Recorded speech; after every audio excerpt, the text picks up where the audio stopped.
And I do have to say, I would not take the endorsement of someone who slept with a congressional staffer.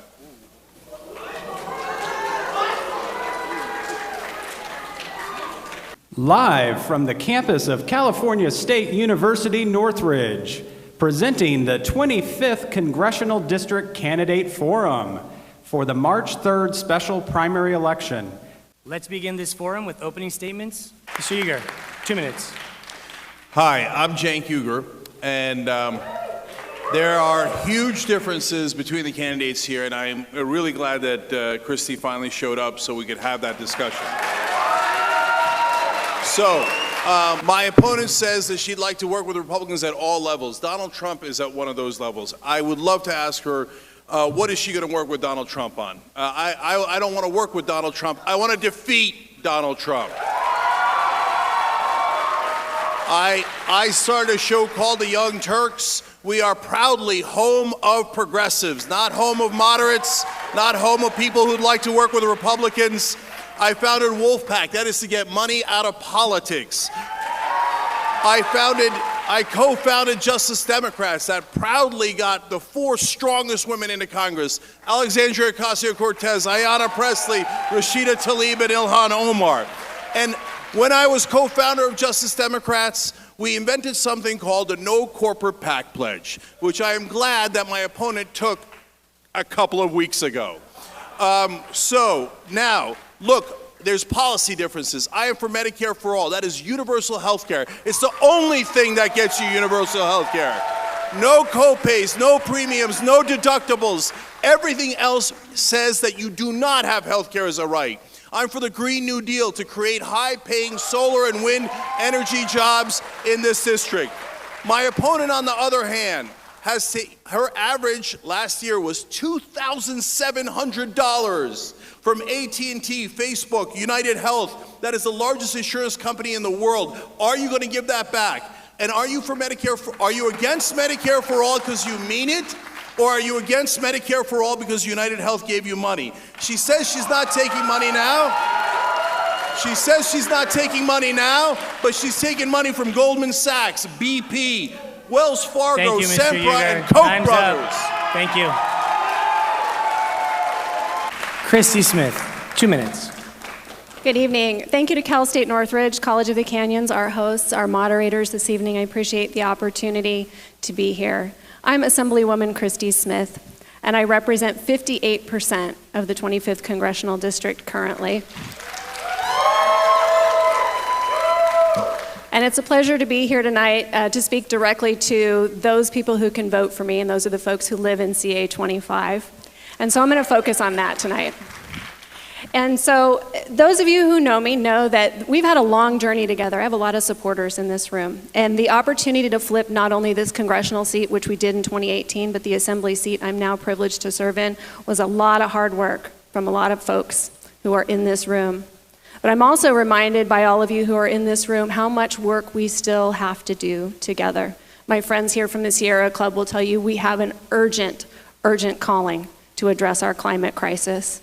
And my friends here from various aspects of the disabilities community will tell us we have so much more to do in investing in our social safety net and ensuring that everyone, regardless of physical and intellectual capability, has an equal shot here in the United States. We know that we need to address economic disparity and economic injustice across our whole country, but particularly here in California's 25th, where there is an enormous disparity between what we experience in the Antelope Valley and what might be experienced in the heart of Santa Clarita or in Simi Valley, for that matter. I'm proud to have done a lot of that work in the California State Legislature. I'm the best person up here to continue to do this work. I'm ready to hit the ground running right after May 12th, and I thank you all for being here tonight.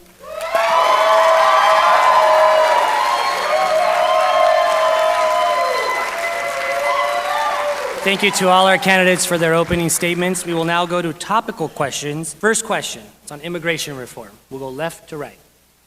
Deferred Action for Childhood Arrivals, or DACA, is an immigration policy enacted under the Obama administration that protects approximately 800,000 immigrants from deportation. The Cal State University system currently has the most DACA students of any higher education system in the country. With the fate of the Dreamers hanging in the balance at the Supreme Court, what do you want, or what are you willing to give up in exchange for protected status or a path to citizenship should the court rule against them. Mr. Uygur, 1 minute. So it's an absolute must to protect the Dreamers, and this is actually a great example of the difference between moderates and fighters.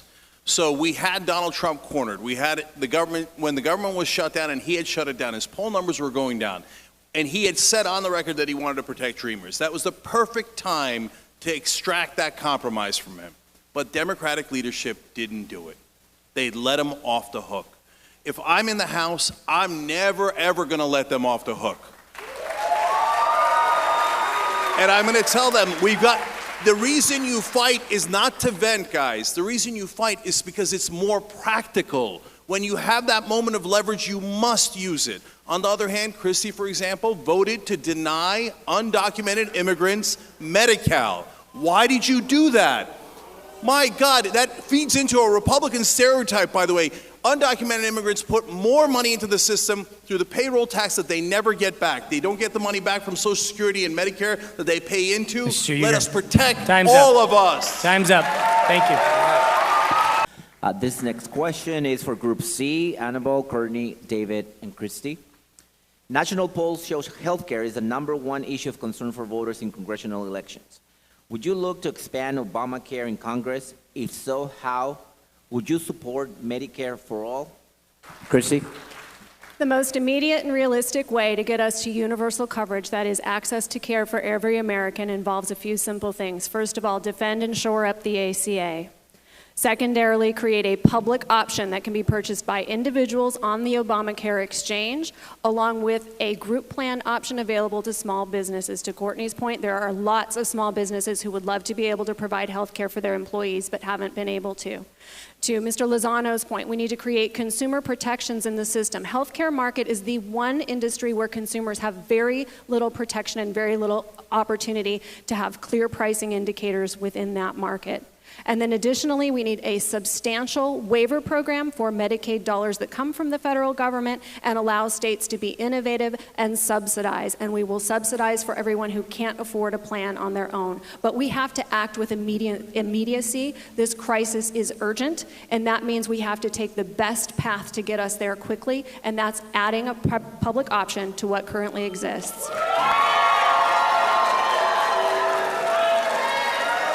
Thank you to all the candidates. Thank you. We'll go to our fourth question, starting again with the first group. Mr. Cooper. In Congressional District 25, there are various environmental issues that require attention, including the Aliso Canyon gas leak, which was cited as the largest methane leak in U.S. history. Do you support the permanent closure of Aliso Canyon? If so, why? Mr. Uygur. So I'm glad Gavin Newsom began to take action on shutting down Aliso Canyon, but it needs to be more specific. We need an absolute timeline for shutting it down. Because if you don't have a timeline, it drags on and on and on. Now, why isn't it already shut down? The worst gas leak in American history, 4 times worse than the BP oil spill. You want to know why? Because your congressman at that time was Steve Knight. You know why he didn't take action? He did take action, to be fair. He jumped out and defended Sempra, the parent company, not his own voters. Why?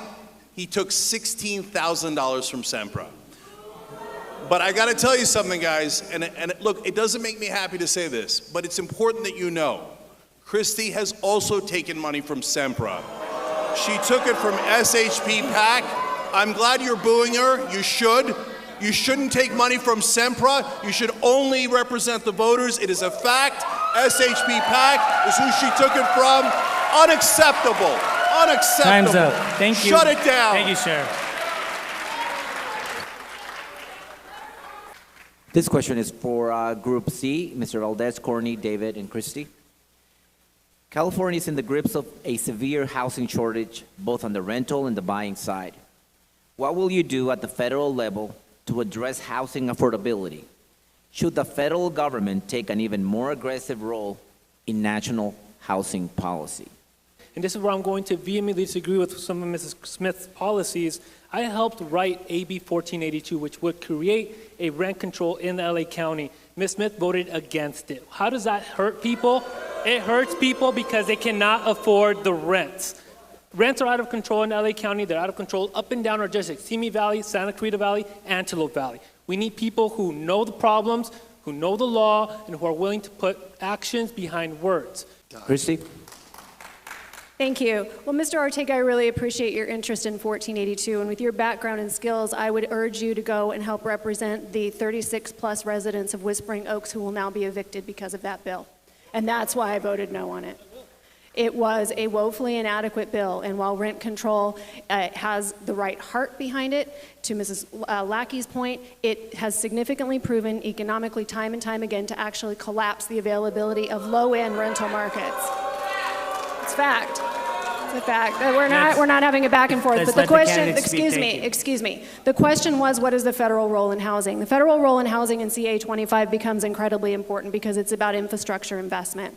What our local communities need is better transportation and water infrastructure. And with those two things, we would be able to accommodate more housing growth here at every end of the entry spectrum, from entry-level below market to moderately priced entry-level homes. But without infrastructure investment, we are landlocked here in the 25th. From the Antelope Valley to Santa Clarita Valley and the far reaches of the Simi Valley, people can't commute from Los Angeles anymore. So we need water, we need transportation, we also need to protect Social Security.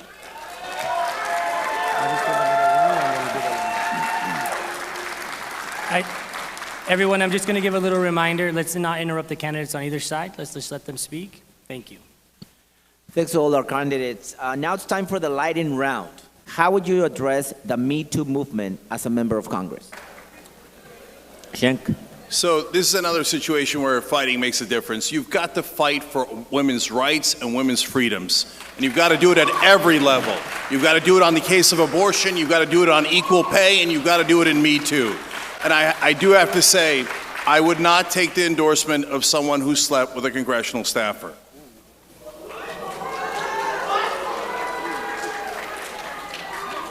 If elected, will you support your party's leader, be it President Donald Trump for the Republicans, or any of the current candidates running for president on the Democratic side? Ms. Smith?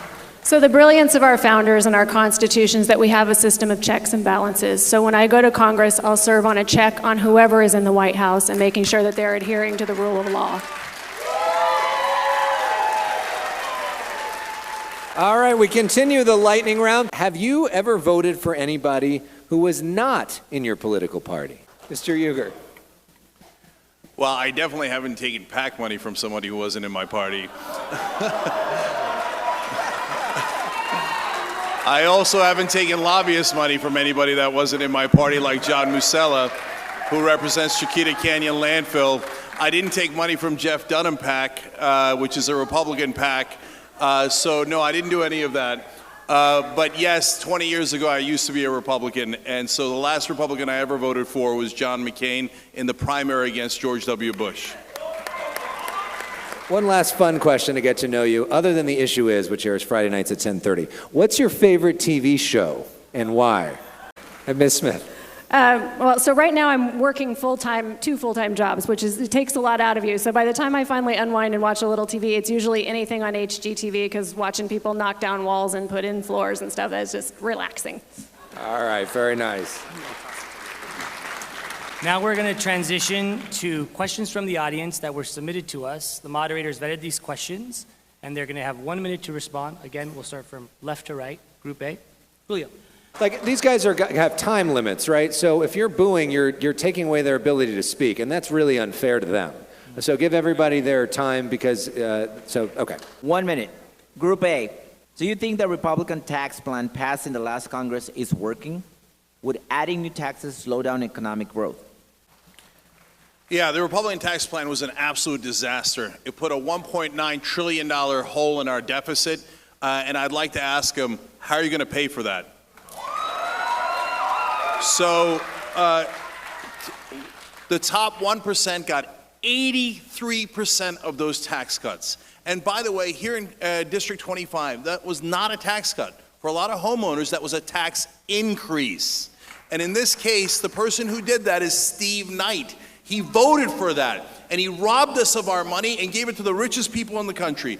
And when you talk about the deficits that are created by Republicans, and it is almost always Republicans that create deficits, look at the $6.4 trillion that the Iraq War and the Afghanistan War cost us. How are you going to pay for that? And Christy, no, I'm kidding.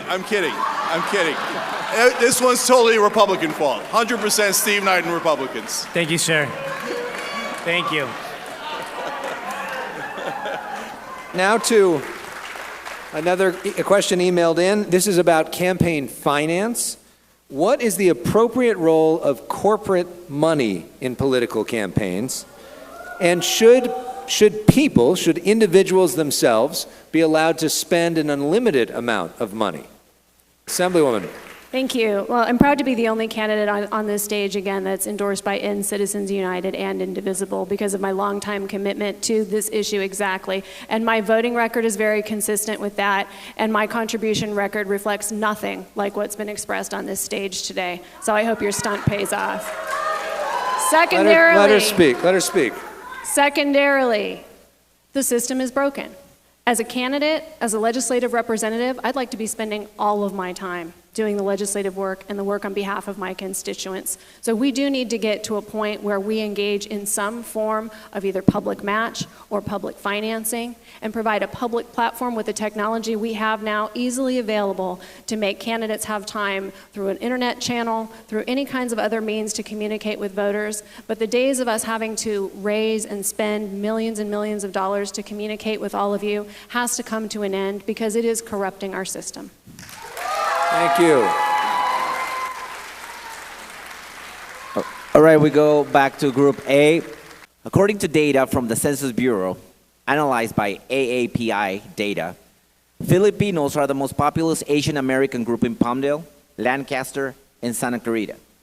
Given that wait times can be up to 23 years for those seeking to emigrate from the Philippines, what are your positions on family reunification policies and the role of immigrant and refugee labor in our district's industries such as aerospace, manufacturing, and healthcare? So the Republicans claimed that they were against just illegal immigration. Well, it turns out that was not true. So Donald Trump came in and said, hey, and now I want to end chain migration. Well, wait a minute, what's chain migration? Chain migration is when families come. Well, that's how most legal immigrants come. In fact, that's how I came. I'm an immigrant. I came when I was 8 years old, and if we did not have that opportunity, I wouldn't be here. And immigrants built this country. Look around, we're almost all immigrants. And sometimes Republicans think that they're special, like this, that their ethnic group is more deserving. And they like to blame other people and label them as undocumented. Well, what were the people that came on the Mayflower? They were undocumented immigrants. They didn't have papers, okay? And so we cannot be a country that puts kids in cages. That is not what we do. That is not what America is about. Read the Statue of Liberty. We welcome immigrants. Thank you. Time's up. Thank you.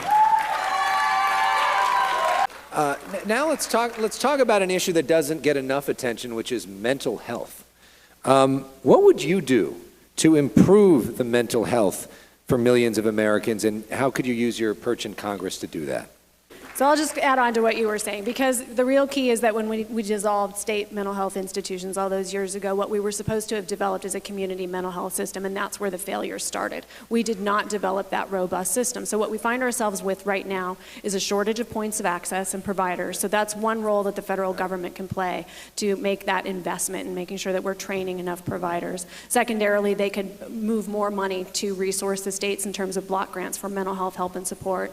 And then finally, within our criminal justice system, we have to acknowledge that most people who end up in our criminal justice system have at some point or are currently experiencing drug or substance addiction and or a mental health issue. And we need to allow for broad latitude in our criminal justice system and alternative sentencing to connect people with a remedy and a rehabilitation that helps them and not simply incarcerates them, but doesn't improve their overall mental health. Assemblymember, thank you. Rafael, back to you. So we have reached the final portion of this evening. We are going to go to closing statements, 1 minute each. Let's let our candidates make their closing statements, their final pitch to you voters. So look, guys, I don't want to be impolite, but there are big differences between our candidates. And yes, Christy has gotten an F rating from 100 Democratic groups combined for her votes in the Assembly. The reason for that is she votes with Republicans all the time. And please press cover the issues, Everyone, thank and you, I will give please. you all of the facts on it. But there's also a difference in how we fight. If you say, hey, I'm going to stick with the status quo, that's never going to get you the change you need. We did not get the Civil Rights Act, and we did not get the Voting Rights Act by asking pretty please. That's not how it works. You create public pressure so that you can get to actual change. That's what Martin Luther King did, and we need that change desperately. As a new study just showed, we can save 68,000 lives a year if we do Medicare for all. Nothing else is universal health care. That's a giant difference. We've got to get the money out of politics, Time's up. and we've got to Thank get you, Medicare Mr. for all. Uygur. Cenk2020.com. So thank you again to our hosts and moderators. So I guess tonight I've been Christy a lot, but in my day job, I'm Assemblywoman Smith. And in that job, I've been proud to deliver for this district time and again, from the millions of dollars in resources brought back to our community to fund everything from a senior center to a free health clinic to job investment at College of the Canyons and numerous other investments. I've passed multiple pieces of legislation, not because I'm polite, but because I'm a quiet fighter. And sometimes that's what it takes. Sometimes it takes someone who is willing to put their head down, to build relationships, and to work hard to do the big jobs. Because one of the pieces of legislation I passed in this legislative session was one of the hardest ones to pass in all of last year. And I didn't do that because I'm a coward. I did it because I'm tough. And I did it because, as I have for the last 10 years in public service, I put this district first, and that's not going to change. So vote for me to be your next member of Congress in CA 25. Thank you.